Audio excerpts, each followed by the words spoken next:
Assalomu alaykum, hurmatli prezident. Salom Men alaykum. Sabina Nabiyeva. Hozirda AQShning Arizona universitetida IT va kiberxavfsizlik yo'nalishida 2-kursni tamomladim. O'zbekistonning o'sha eng chekka hududlaridan birida oddiy haydovchi oilasida tug'ilib o'sganman.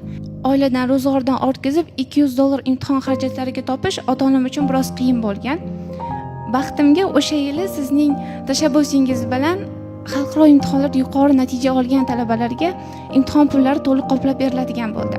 Men bundan yanada kuchga to'lib 16 yoshimda 7,5 ballni qo'lga kiritganman va o'shanda $200 oilamiz byudjetiga qaytib kelgani bizni juda ham xursand qilgan.